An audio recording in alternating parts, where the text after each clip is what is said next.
Hello प्यारे बच्चों, मैं हूं मेघा बलानी और आप सभी का आज की क्लास में बहुत बहुत तहे दिल से वेलकम है। तो आज हम क्या करने वाले हैं? हम करने वाले हैं राजस्थान बोर्ड का पार्ट नंबर 6, जिनके कवि हैं कौन? नागार्जुन जी।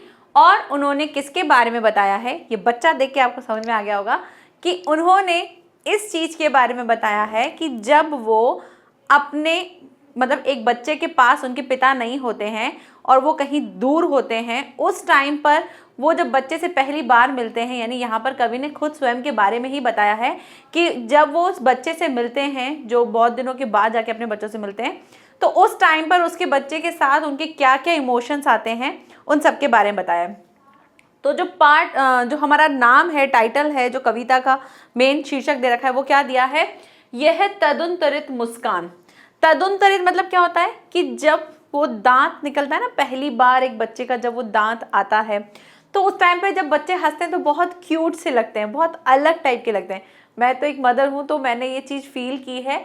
तो जब बच्चे हंसते हैं तो कहीं कुछ नहीं होते दांत, और स्टार्टिंग के बस ये 2 दांत या तो ऊपर के आते हैं, पहले नीचे के आते हैं, कोई भी आ जाते हैं। तो जब वो हंसते हैं तो उस टाइम पे उनकी स्माइल बहुत अलग सी होती है ना।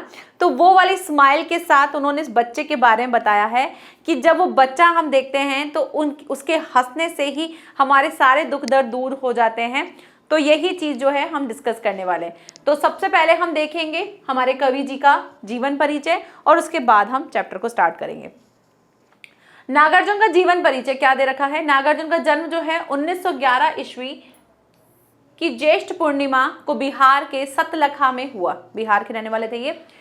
इनके पिता का नाम गोकुल मिश्र और माता का नाम उमा देवी था। ठीक है, माता का नाम उमा देवी, पिता का नाम गोकुल मिश्र। बाद में नामकरण के बाद इनका नाम जो है वैद्यनाथ मिश्र रखा गया। इनका नाम जो है चेंज कर दिया गया। 6 वर्ष की आयु में ही इनकी माता का देहांत हो गया। इस प्रकार कविता, उपन्यास, कहानी, संस्मरण, यात्रा वृतांत, निबंध, बाल साहित्य सभी क्षेत्र में इन्होंने अपनी कलम जो है चलाई। इन्हें कई सारे पुरस्कारों से भी सम्मानित किया गया, जैसे कि भारत भारती सम्मान, मैथिली शरण गुप्त सम्मान, राजेंद्र शिखर सम्मान और साहित्य अकादमी पुरस्कार। ये कुछ इनको पुरस्कार दिए गए थे। आगे देखते हैं इनके बारे में। और कुछ तो है नहीं, सिर्फ इनके जीवन परिचय को ही हमको समझना था, क्योंकि रचनाएं इतनी पूछी नहीं जाती हैं। यहीं से शुरू होती है हमारी कविता, जिसमें हम देखेंगे ये तदुत्तरित मुस्कान। तो सबसे पहले हम कुछ पढ़ लेते हैं, और पढ़ने के साथ साथ आपके लिए एक छोटी सी चीज़ और भी है, जो कि ये है। बच्चे तो बहुत सारे थे, लेकिन मेरा बच्चा सबसे ज़्यादा ही क्यूट लगेगा, क्योंकि मैं एज अ मदर हूँ। तो मैंने फैनी की ही फोटो लगा दी। दांत तो है, लेकिन स्माइल में दिख नहीं रहे हैं वो। तो ये इसकी स्माइल देख के ही मेरा दिन जो है बहुत अच्छा हो जाता है। तो सेम ऐसे ही कवि जो हैं वो बता रहे हैं। क्या कहते हैं? तुम्हारी ये तदुत्तरित मुस्कान मृतक में भी डाल देगी जान। धूली दूसर तुम्हारे ये गात, छोड़कर तालाब मेरी झोंपड़ी में खिल रहे जलजात। परस पाकर तुम्हारा ही प्राण पिघलकर जल बन गया, होगा कठिन पाषाण। छू गया तुमसे कि झड़ने लग पड़े शिफालिका के फूल, बांस था कि बबूल। क्या कहते हैं वो कहते हैं तुम्हारी ये तदुत्तरित मुस्कान मृतक में भी डाल देगी जान। कवि यहाँ पे बता रहे हैं, जब वो अपने बच्चे से बहुत समय के बाद मिलते हैं तो वो क्या बोलते हैं कि तुम्हारी जो ये तदुत्तरित मुस्कान है, यानी जो पहला जो दांत निकलता है, उस समय पर जो वो मुस्कान है, वो ऐसा लगता है कि कोई मृतक जो है, यानी जो मरा हुआ है ना, उसमें भी जान डाल दे। इसका मतलब ये नहीं कि मरे हुए में जान आ जाती है, कि बच्चा हंसेगा तो मरा हुआ जिंदा हो जाएगा। दैट मीन्स कि कोई अगर उदास है, परेशान है, और अगर आप बच्चे की स्माइल देख लेते हो, बच्चे से थोड़ी देर खेल लेते हो, तो क्या हो जाता है, हमारा मन जो है चेंज हो जाता है और हम क्या हो जाते हैं, खुश हो जाते हैं। सबके साथ ऐसा होता है। कभी भी आप बिल्कुल परेशान हो, किसी चीज में मन नहीं लग रहा है, चिड़चिड़े हो रहे हो, जाके किसी बच्चे के पास जाके चुपचाप बैठ जाओ, उसको देखो। उसको देखने भर से बस ये होना चाहिए कि आप उसको आप अपने आप को ठीक करना चाहते हो, अंदर से ठीक करना चाहोगे तब तो सही लगेगा। अदरवाइज अगर चिड़चिड़े रहना ही पसंद करोगे, आपका स्वभाव ही ऐसा है, तो फिर आपके सामने बच्चा आ जाएगा तो आप उसको भी हड़का दोगे कि भागो ऐसे, हमें तो परेशान हो रहा हो और आके परेशान कर रहे हैं।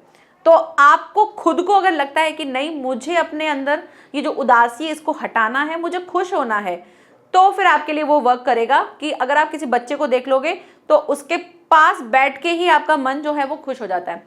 तो जब एक बच्चा अगर हंसता हुआ आपके आसपास से निकल रहा है, छोटा सा बच्चा क्रॉल करके जा रहा है, तो आप कितने भी उदास रहो, आपको खुशी मिल जाती है, आप खुश हो जाओगे।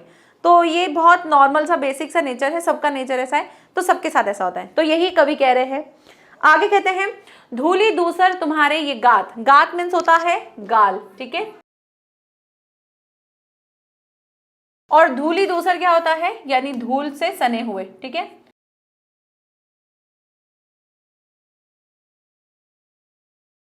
धूल से सने हुए तुम्हारे गात, यानी गात। जब बच्चे खेलते हैं घर में, तो जब बच्चा खेलता है घर में तो क्या होता है, आसपास धूल होती है, गंदे हो जाते हैं बच्चे, अपने आप को गंदा कर लेते हैं। तो जब वो खेलता है और उसके जो गाल है वो पूरे धूल से, उसका शरीर जो है पूरा धूल से जब सन जाता है, छोड़कर ताला मेरी झोपड़ी में खिल रहे जलजात। जलजात मतलब है कमल के लिए, कमल के फूल के लिए कह रहे हैं कि जैसे कमल का जो फूल है जल में खिलता है, तो कह रहे हैं कि जब मैं बच्चे को देखता हूँ और वो पूरा धूल में सना हुआ होता है, उसके गाल, उसका पूरा शरीर जो है पूरा धूल से, मिट्टी से वो सना हुआ होता है, तब मुझे ऐसा लगता है जैसे कि तालाब में जो है कमल के फूल जो खिलते हैं वो वहां ना खिल के कहाँ खिल गए हैं, मेरी झोपड़ी में खिल गए। यानी वो अपने बच्चे को जो इस तरह से सना हुआ था मिट्टी में, उसको वो क्या कह रहे हैं, बिल्कुल कमल के फूल के जैसा है। हमारा बच्चा कितना भी गंदा हो लेकिन हमको अच्छा लगता है, चाहे उसके गाल गंदे से हो रहे हो, उसके बाल बिखरे हो रहे हो, ड्रेस गंदा हो रहा हो, लेकिन फिर भी हमको क्यूट लगता है।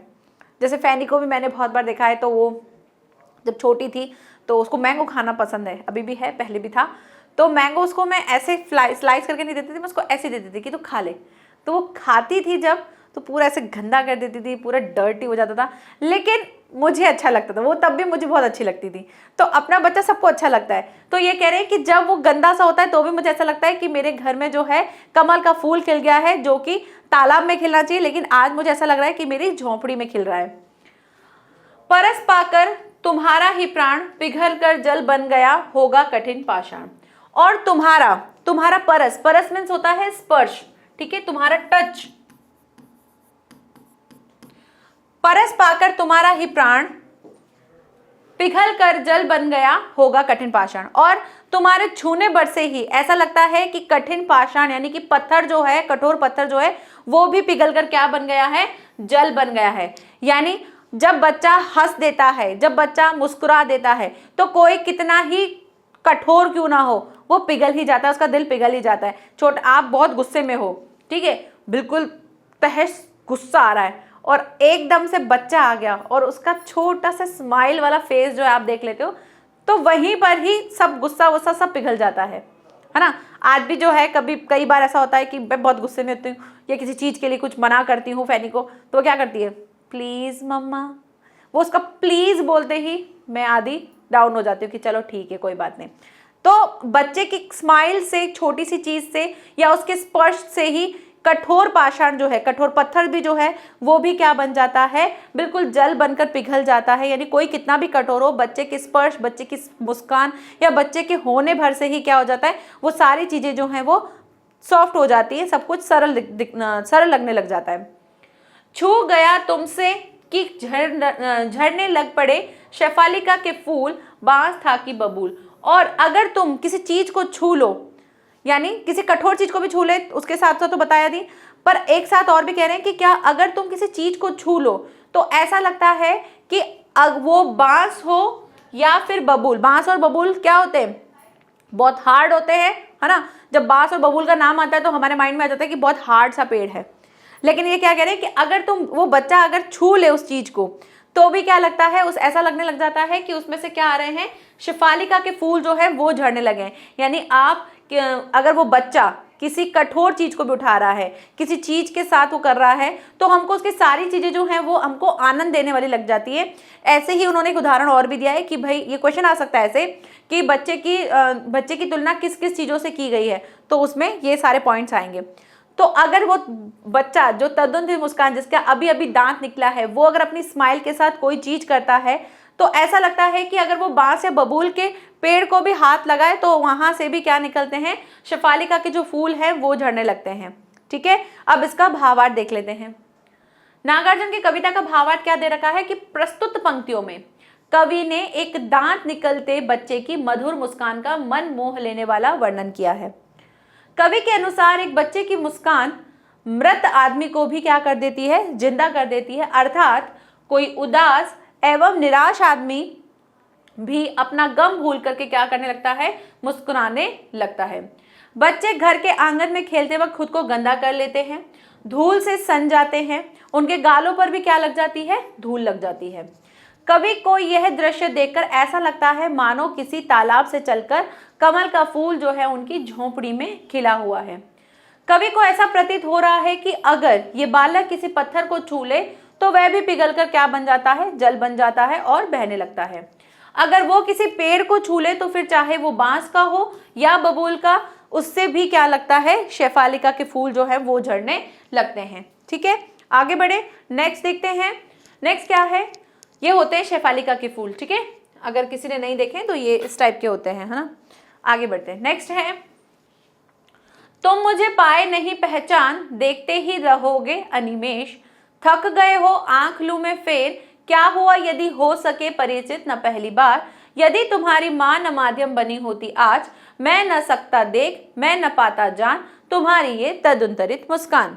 अब यहाँ पर क्या बता रहे हैं कवि, यहाँ बता रहे हैं कि भाई वो दूर रहते थे बच्चे से ना, तो जब वो बच्चे से मिलते हैं तो बच्चे से जब मिलते हैं तो अब छोटा बच्चा है। ठीक है, सोच लो आप कि जब दांत निकलते तो ऑलमोस्ट कितना महीना होता है, 5-6 मंथ्स के बाद, 5 to 6 मंथ्स के बाद बच्चों के दांत निकलना शुरू हो जाते हैं। तो उस टाइम पर बच्चा क्या होता है, उससे पहले वो अपनी सिर्फ मम्मी को ही पहचानता है, उसके आगे के बाद वो जो है बाकी लोगों को पहचानने लगता है, किसी चीज पे रखता है तो उसको फोकस रखता है, बार बार उसी चीज को देखता है, अगर एक ही चीज को कंटिन्यूसली देखने लग जाता है तो फिर उसे पहचानने लगता है।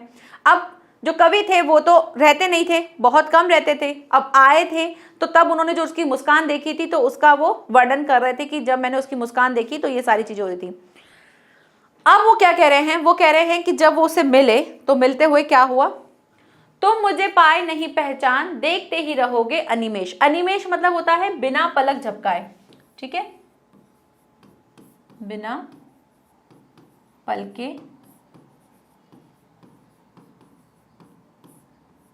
झपकाए। ठीक है, तो क्या कहते हैं, वो कहते हैं कि तुम मुझे पहचान नहीं पाए हो और क्या तुम ऐसे ही मुझे लगातार जो है देखते रहोगे, क्योंकि बच्चे जो होते हैं वो क्या होते हैं, छोटे बच्चे जो होते हैं वो अगर एक चीज को देखते हैं तो कंटिन्यूसली देखते हैं, जब उनको पहली बार कोई नई चीज दिखती है तो उसको ही देखते रहते कंटिन्यूसली, एक टक मतलब बिना पलक झपकाए जो है वो उस चीज को देखते हैं।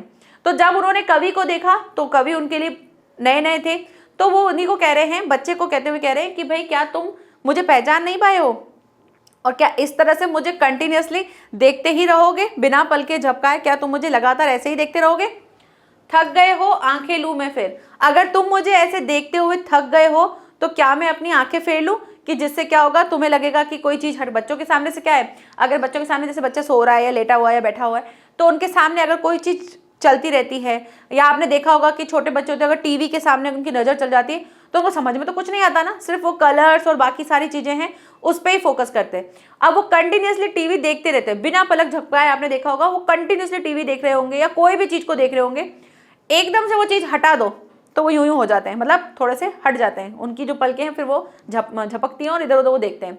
तो यही कवि उनको कहते हैं कि भाई अगर तुम मुझे नहीं पहचान पाए हो और मुझे एक टक देखे जा रहे हो तो क्या मैं अपनी आंखें फेर लूं, तुम ऐसा देख करते करते थक गए होंगे, कंटिन्यूसली मुझे देख रहे हो तो शायद तुम थक गए होगे, तो क्या मैं अपनी आंखें फेर लूं ताकि तुम अपना जो है ध्यान हटाओ और तुम जो थक गए हो मुझे लगातार देखते देखते वो ना हो। तो ऐसा वो कहने लगते हैं। क्या हुआ यदि हो सके परिचित न पहली बार। अब वो कह रहे हैं कि क्यों, क्या हो गया, कोई बात नहीं, हम पहली बार मिले हैं, मतलब जब से उन्होंने उस पहचाना लगे हैं लोगों को, बच्चा जो जब से पहचानने लगा है, तो कवि कह रहे हैं कि कोई क्या हो गया अगर हम पहली बार मिले हैं और हम एक दूसरे से परिचित नहीं है, एक दूसरे को जानते नहीं हैं। यदि तुम्हारी माँ न माध्यम बनी होती आज, मैं न सकता देख मैं न पाता जान। अब यहाँ पे वो उनकी मम्मी जो है उनको धन्यवाद की तरफ प्रकट करते हुए क्या बोल रहे हैं कि भाई ये जो मेन चीज है कि आज जो मैं तुम्हें देख पा रहा हूँ, आज जो तुम मुझे जान पा रहे हो, वो सारी चीजें किसकी वजह से हो रही हैं, तुम्हारी मम्मी की वजह से हो रही है। क्यों, क्योंकि तुम्हारी मम्मी ही जो है हमारा माध्यम बनी हुई है, क्योंकि मैं तो चला गया था, मम्मी थी और मम्मी ही बच्चे को संभाल रही थी, मम्मी ने ही उसे सारी चीज़ सिखाई हैं। तो मम्मी ही माध्यम है, एक लाइफ में लाने वाली जो है उनकी मेन उनकी मम्मी ही है, उस बच्चे की मम्मी। तो कवि जो है वो अपनी पत्नी के लिए बोल रहे हैं, मतलब ये कहना चाहते हैं कि तुम्हारी मम्मी जो है वो मेरा माध्यम बनी, हम दोनों के बीच का माध्यम बनी है। तो अगर आपने देखा होगा कि जब किसी के पापा वापा बाहर होते हैं और बच्चा जो अपनी मम्मी के पास रहता है और पापा जो है 2-3 महीने में आते हैं या साल 2 साल में आते हैं, तो सारी चीज़ें कौन इंट्रोड्यूस कराता है? हमारी मम्मी इंट्रोड्यूस कराती है कि बेटा देखो ये तुम्हारे पापा हैं, देखो देखो पापा आए हैं, पापा देखो क्या लेके आए हैं। तो वो क्या होता है, वो एक बीच का काम करने वाली माध्यम कौन होती है? हमारी मेन मम्मी होती है, क्योंकि हम सबसे ज़्यादा किन के साथ रहते हैं? अपनी मम्मी के साथ रह रहे हैं। तो मम्मी के साथ रहते हुए क्या हो रहा है कि हमको सबसे ज़्यादा विश्वास किसके ऊपर है? मम्मी के ऊपर है।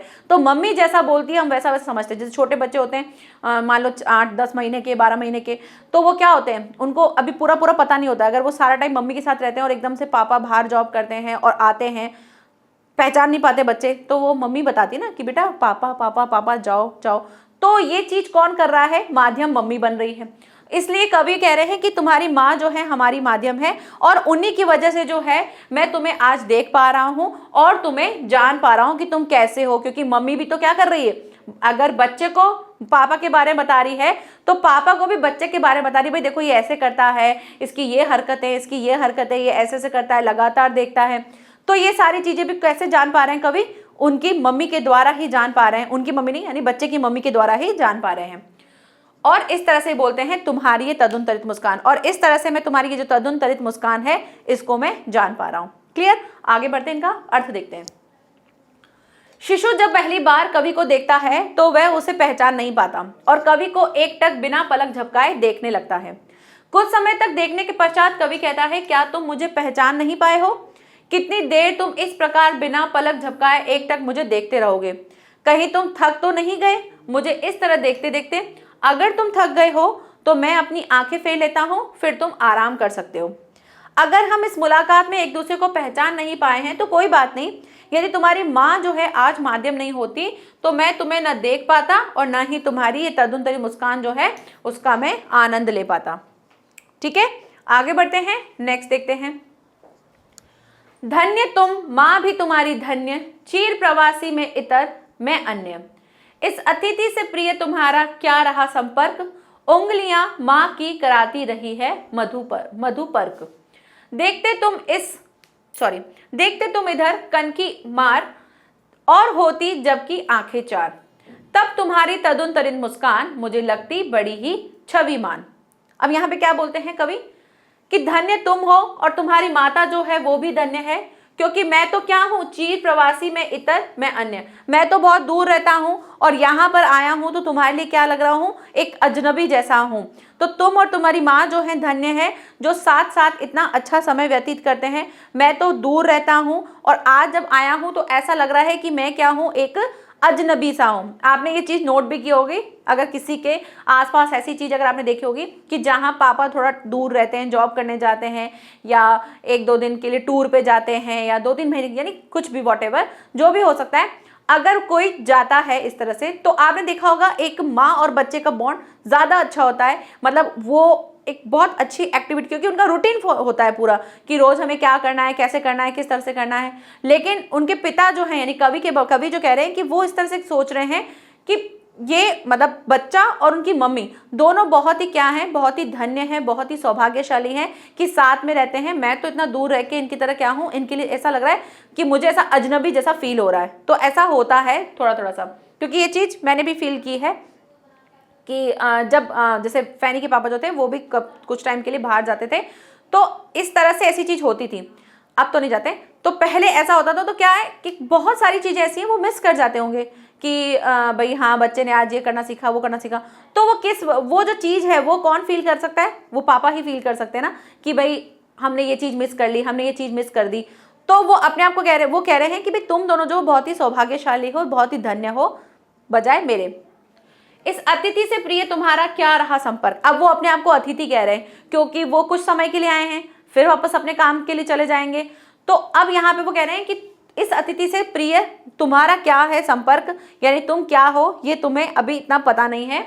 उंगलियां माँ की कराती रही है मधुर पर्क, और तुम्हारी मम्मी के साथ ही तुम रहते हो। तो तुम्हारी मम्मी ही तुम्हें क्या करती है, प्यार से, दुलार से, अपने हाथों से, अपनी उंगलियों से तुमको क्या खिलाती है, मधुर पर्क। मधुर पर्क मतलब एक मीठा मीठा ग्रास जो है जैसे शहद के समान, वैसे तुम्हें खिलाती है।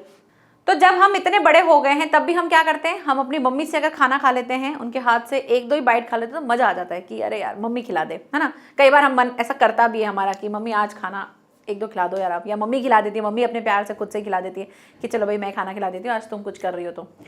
तो यहाँ पे वो कह रहे हैं कि तुम्हारी जो मम्मी है, तुम्हारी जो माता है, वो तुम्हें अपने हाथों से, अपनी उंगलियों से जो खिलाती है खाना, तो तुम्हारे लिए क्या लगता है, ऐसा लगता है जैसे कि एक मधुर रस जो है उसका तुम पान कर रहे हो, मतलब उसको तुम ले रहे हो। देखते तुम इधर कनखी मार और होती जबकि आंखें चार, तब तुम्हारी तदुनतरित मुस्कान मुझे लगती बड़ी ही छविमान। अब वो क्या कह रहे हैं कि आपने देखा होगा कि जब बच्चे होते हैं और छोटे बच्चे जो होते हैं, राइट, है ना, वही 1 साल के अंदर अंदर वाले बच्चों की बात कर रहे हैं, तो तब क्या होता है, आप बच्चों को ऐसे करते हो तो देखा होगा आपने, ऐसे हम इस तरह से पीकअपू करते हैं, है ना, या फिर ऐसे किसी आड़ में छुप जाते हैं और एकदम से देखते हैं और बोलते हैं पीकअपू। तो इस तरह से जब हम करते हैं तो क्या होता है, बच्चा जो है वो जोर से खिलखिला के हंसने लगता है। और कई बार ऐसा होता है कि जैसे आप यूं बैठे हो और बच्चा आपको देख रहा है और आप ऐसे करते हो क्या क्या क्या क्या क्या, ऐसे करते हो, तो उसकी आंखें, आपकी आंखें, दोनों की आंखें मिलती है तो क्या होती है, दोनों आंखें मिलती हैं तो हो जाती है 4। और कनखी, कनखी यानी कि तिरछी नजरों से, जब आप तिरछी नजरों से बच्चे को देखते हो और एकदम से पलट के जब उसको देखते हो, तो आप दोनों की जब आंखें मिलती है तो बच्चा जो है जोर जोर से खिलखिला के हंसने लगता है। और उस टाइम पर जो उसकी तदुनतरित मुस्कान है वो कवि को कैसी लगती है, बहुत ही छविमान लगती है। यानी उस टाइम की जो हंसी है वो कवि के लिए क्या बन गई है, एक छवि बन जाती है, एक चित्र बन जाता है जो उनके मन में बस जाता है। तो इस तरह से उन्होंने अपने बच्चे के लिए जो है वो बताया है कि जब बच्चे से वो बहुत समय के बाद मिले तो उन्होंने क्या क्या चीज़ें जो हैं बच्चे के लिए फील की, कि बच्चा जो था उनका था लेकिन थोड़ा थोड़ा सा उनसे परिचित सा नहीं था, अपरिचित था, बट उन्होंने उनकी मम्मी जो है उसको मेन माध्यम बताया है और उनको कहा है कि तुम बहुत धन्य हो जो तुम दोनों साथ में रहते हो और मैं एक अपरिचित सा जैसा अपने आप को फील करता हूँ। लेकिन बाद में जो है उनकी जो कुछ कुछ हरकतें हैं उससे उसकी जो मुस्कान है वो कवि को जो है बहुत प्यारी लगती है। ठीक है, ये बच्चा जो मुझे बहुत अच्छा लगता है तो इसलिए मैंने इसको बहुत बार ले लिया, बहुत क्यूट सा लग रहा था। ठीक है, आगे बढ़ते हैं, इसका भावार्थ देख लेते हैं।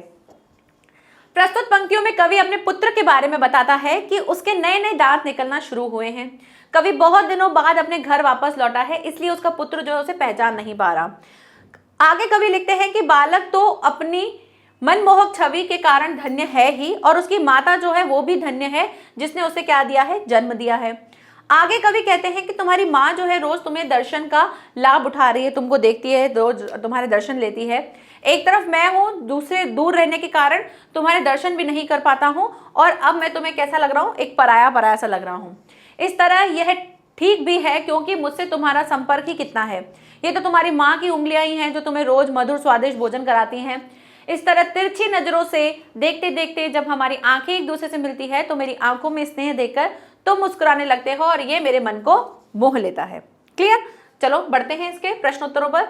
सबसे पहला अभ्यास प्रश्न में पहला प्रश्न है, बच्चे की तदुनतरित मुस्कान का कवि के मन में क्या प्रभाव पड़ता है। तो भाई बच्चे की तदुनतरित मुस्कान को देखकर कवि का हृदय जो है वो गदगद हो जाता है, कवि का मन प्रसन्न हो जाता है, वह मंत्रमुग्ध होकर बच्चे की तिरछी मुस्कान को देखता है। इससे कवि के मन की सारी उदासी और निराशा जो है दूर हो जाती है। कवि को बच्चे की मुस्कान जो है वो कैसी लगती है, बहुत ही मनमोहक लगती है। प्रश्न नंबर 2, बच्चे की मुस्कान और एक बड़े की व्यक्ति की मुस्कान में क्या अंतर होता है। भाई देखो, होता है बच्चे जो होते हैं वो सिंपल सिर्फ हंसते हैं, उनको नहीं पता होता है कि किसी को जलाने वाली हंसी क्या होती है, किसी पे हंसने वाली हंसी क्या होती है, ठीक है, गुस्से वाली हंसी क्या होती है, ऐसे करते ना, और किसी को अच्छा ऐसे भी करते हैं। तो वो क्या है, हमारी जो हंसी होती है उनके अलग अलग अर्थ होते हैं, लेकिन बच्चा जब हंसता है तो सिर्फ वो हंसता है, उसके मन में ऐसा नहीं होता है कि मुझे ऐसे हंसना है या वैसे हंसना है, वो सिर्फ हंसता है। तो यही चीज कही कि बच्चे की मुस्कान जो है बहुत ही सरल, निश्चल, भोली और स्वार्थ रहित होती है। बच्चे की मुस्कान में कहीं भी ईर्ष्या, द्वेष, चालाकी ये सब चीजें नहीं होती है। जबकि ठीक इसके विपरीत बड़े जो होते हैं उनकी बनावटी होती है, स्वार्थी होती है, आकर्षण नहीं होता है। बड़ा व्यक्ति चालाकी वश भी हंसता है, कुशलता पूर्वक भी हंसता है, हर टाइप की हंसी होती है। बच्चे किसी बड़े की हंसी को देख करके हमको इतना मजा नहीं आता है जितना हमको बच्चे की हंसी देखकर मजा आता है। ठीक है, आगे बढ़ते हैं, नेक्स्ट देखते हैं। कवि ने बच्चे की मुस्कान के सौंदर्य को किन किन बिंबों के माध्यम से व्यक्त किया है? तो कवि ने बच्चे की मुस्कान के सौंदर्य को निम्नलिखित बिंबों के माध्यम से व्यक्त किया है। एक तो कमल के तालाब, मैंने बोला था ये वाला क्वेश्चन आ सकता है। कमल तालाब छोड़कर कवि की झोंपड़ी में खिल गया है। दूसरा, पत्थर पिघलकर जलधारा के रूप में बह रहा है। और तीसरा, बांस या बबूल के शेफालिका के फूल जो हैं वो झड़ने लगे हैं। इस तरह से बोला गया है। नेक्स्ट, भाव स्पष्ट कीजिए। छोड़कर तालाब मेरी झोपड़ी में खिल रहे जलजात। और दूसरा है, छू गया तुमसे कि झड़ने लग पड़े शेफालिका के फूल, बांस। ठीक है, था कि बबूल। प्रस्तुत पंक्ति जो है नागार्जुन द्वारा रचित कविता तदुनतरित मुस्कान से ली गई है। इसमें कवि ने जो है बच्चे की मुस्कान को कमल के फूलों के समान बताया है। मानो ऐसा लगता है जैसे कि कमल तालाब छोड़कर कवि की झोपड़ी में खिल रहा हो। अर्थात बच्चे की जो मुस्कान है वो निश्चल और पवित्र है, वह अत्यंत सुंदर और मनमोहक है, जैसे कि कमल का फूल होता है। प्रस्तुत पंक्ति जो है नागार्जुन द्वारा रचित कविता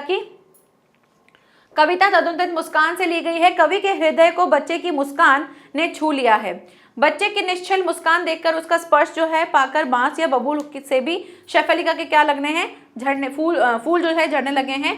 प्रत्येक व्यक्ति को बच्चे की मुस्कान जो है मनमोहक लगती है। इसको मुझे इतना समझाने की जरूरत नहीं है क्योंकि हम इसको ऑलरेडी समझ चुके हैं। नेक्स्ट है, मुस्कान और क्रोध भिन्न भिन्न भाव है, इनकी उपस्थिति से बने वातावरण की भिन्नता का चित्रण कीजिए। भाई देखो, मुस्कान और क्रोध दोनों ही जो है मानव के विभिन्न भाव होते हैं। मुस्कान से किसी व्यक्ति की प्रसन्नता व्यक्त होती है, भाई हंस रहा है तो खुशी होगा, और वह मनमोहक भी होती है। मुस्कान सभी के मन में प्रेम भाव उत्पन्न करती है। कोई हंसेगा तो अच्छा ही लगेगा, भाई हाँ भाई बढ़िया हंसमुख इंसान है। इससे वातावरण शांत भी रहता है, बोझिल नहीं होता है। ठीक है, जबकि क्रोध से क्या होता है, क्रोध से मन में व्यग्रता आती है, आक्रोश आता है, अप्रसन्नता का भाव रहता है। क्रोध उपेक्षा परक होता है, मतलब उपेक्षा वाली चीज होती है। क्रोध की अधिकता से व्यक्ति जो है दुर्व्यवहार करने लगता है और इससे क्या होता है, वातावरण में कटुता भी हो जाती है। तो इस तरह से क्रोध और प्रसन्नता के बारे में बताया है। आगे बढ़ते हैं, तदुनतरित मुस्कान से बच्चे की उम्र का अनुमान लगाइए और तर्क दीजिए। तो भाई ये 7 महीने से 1 साल के बच्चे, मैंने आपको बता ही दिया था कि 7 महीने से 1 साल के बच्चे के बारे में, क्योंकि जो इस टाइम पर होता है बच्चे के दांत निकलने का समय होता है और ये जो है इस टाइम पे बच्चे जो है अपरिचित से होते हैं, लोगों को इतना नहीं पहचान पाते हैं, फिर धीरे धीरे पहचानने लगते हैं। बच्चे से कवि की मुलाकात का जो शब्द चित्रण उपस्थित हुआ है उसे अपने शब्दों में लिखिए।